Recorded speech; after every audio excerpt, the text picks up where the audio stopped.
Lula viajou para Portugal para falar besteira e envergonhar o Brasil como de costume. Dessa vez, a coisa foi tão constrangedora que o Molusco precisou fingir que não sabe falar português.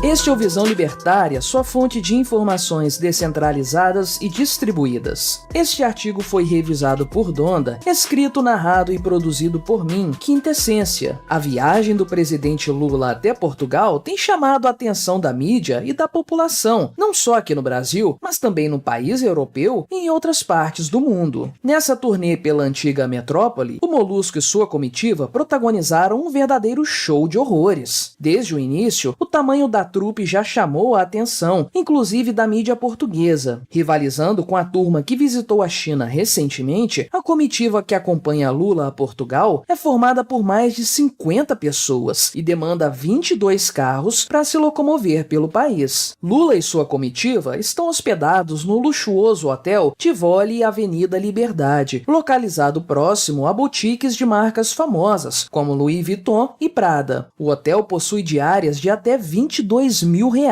embora não seja possível afirmar se Lula ficou na suíte presidencial ou no quartinho dos fundos. Todo esse luxo, naturalmente, condiz muito bem com os luxuosos mimos que o larápio de 9 dedos recebeu de sua esposa, a Janja, na turnê europeia. O destaque, é claro, vai para a gravata comprada na badalada Zenha, que custa mais de R$1.000. Mas sabe o que não custa nada? Você deixar o seu like e o seu comentário neste vídeo. Isso ajuda bastante o nosso conteúdo a ser recomendado para mais pessoas. O tamanho da trupe petista e o luxo desfrutado por essa turma incomodaram parte do setor político do país, especialmente a direita portuguesa. Contudo, isso não pareceu constranger o presidente esquerdista de Portugal, Marcelo Rebelo de Sousa, conhecido amigo do Lula, diga-se de passagem. Para estreitar os laços de amizade com o Molusco, o presidente português resolveu homenagear a primeira-dama. Janja foi condecorada com a Gran Cruz da Ordem do Infante Dom Henrique por prestar serviços relevantes a Portugal.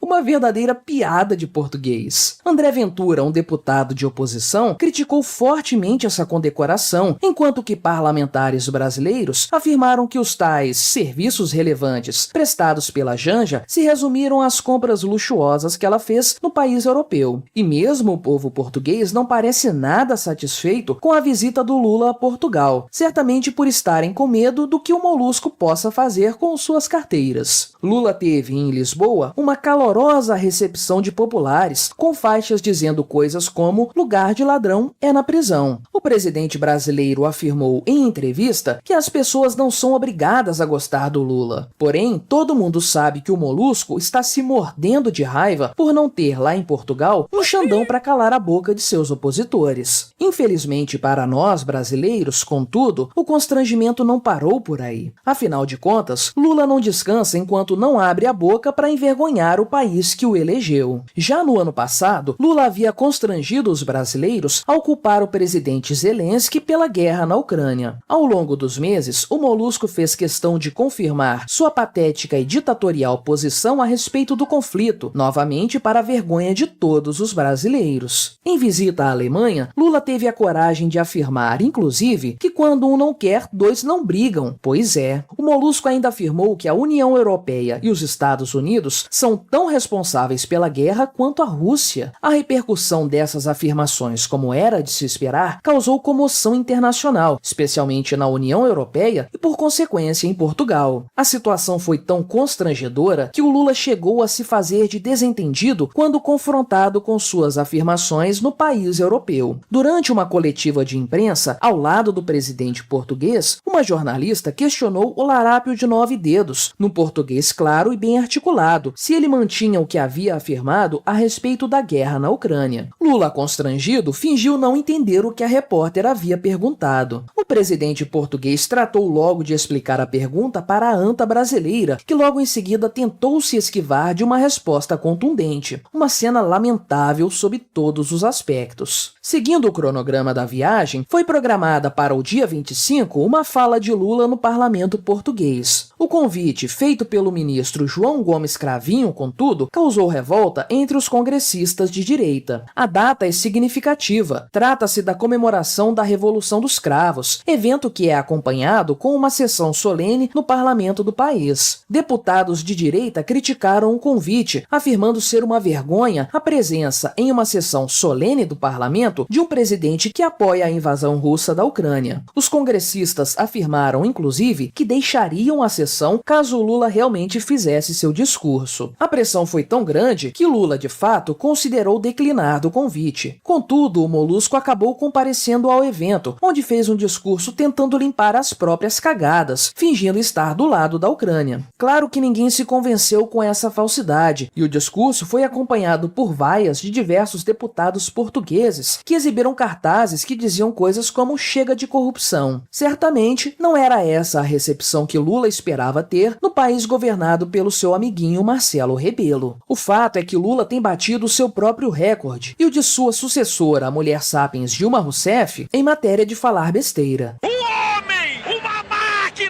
De falar abobrinhas e constranger o cidadão brasileiro. No geral, políticos falam besteira de forma recorrente. Contudo, certos políticos conseguem se destacar nesse quesito. Nestes 4 meses de mandato, Lula já ofendeu um senador da República e sua própria Polícia Federal. Ele também já afirmou que jogos de videogame causam chacinas em escolas. Mais recentemente, Lula fez questão de ofender as pessoas com deficiência mental. E, é claro, fez questão de reafirmar seu apreço por ditadores criminosos de toda a natureza. Até mesmo aqueles que não gostam do larápio precisam assumir. O sujeito está se superando. Acontece que o Lula está preso no passado. Ele acredita estar em 2003, quando sua popularidade estava em alta e ele podia falar besteiras sem grandes consequências. Naquele seu auge, o Molusco contava com a conivência da mídia mainstream, uma vez que a informação era muito mais centralizada e controlada. Lula tinha poder até para expulsar do país repórteres que falassem algo que não lhe agradasse. Mas esses tempos ficaram no passado. Não vivemos mais nos tempos da informação manipulada, centralizada nas mãos de empresas amigas do rei. Estamos na era da informação descentralizada e distribuída. E agora, para o terror do Lula e de sua gangue, não há mentira que fique escondida sob o sol. Até mesmo quando o Molusco tenta, de forma patética, deturpar suas próprias palavras, o poder da informação descentralizada e distribuída age em favor da verdade. Pense, por exemplo, na situação das desastrosas declarações do Lula a respeito da guerra na Ucrânia. Dada a repercussão negativa do caso, o ex-presidiário afirmou publicamente que nunca igualou a Ucrânia e a Rússia nessa história, o que é claramente falso, e a internet se encarregou de desmascarar a mentira lulista, expondo quase que no mesmo instante as falas do Molusco que deixam clara sua predileção pela Rússia nessa guerra. O poder da informação descentralizada e distribuída é tão forte que até mesmo apoiadores do Lula, que fizeram um L com gosto, já não aguentam mais as besteiras que o larápio fala. A citada ofensa aos deficientes mentais, por exemplo, causou todo um frenesi na lacrosfera progressista. Já o caso dos impostos em lojas virtuais do exterior solapou a popularidade do Lula nas redes sociais. O Molusco precisou se retratar publicamente por esses 2 casos, coisa que seria inimaginável em tempos passados. No atual estado de coisas, a maior fraqueza do Lula é ele próprio, uma vez que nenhuma das besteiras ditas pelo larápio passará incólume pela opinião pública. Graças à velocidade com que a informação livre circula, na atualidade, a imagem do Lula tem se deteriorado rapidamente, e o que mais vemos são pessoas pulando fora desse barco furado. É uma grande decepção saber que o Lula ainda envergonha o Brasil no exterior, passando uma imagem negativa do país onde quer que ele ponha os pés. E abra a boca, é claro. Contudo, pelo andar da carruagem, a coisa não vai muito longe. Conforme os dias se passam, mais insustentável se torna a situação do Molusco. E quando até mesmo seus apoiadores perceberem que o grande problema do Lula é ele próprio, nem mesmo eles continuarão apoiando o larápio. O último que sair, apague a luz. Obrigado por sua audiência. Se você gostou deste vídeo, deixe o seu like e o compartilhe com seus amigos para difundir as ideias da liberdade. Se quiser ser notificado de outros vídeos, clique em se inscrever e depois no ícone da campainha. Até a próxima!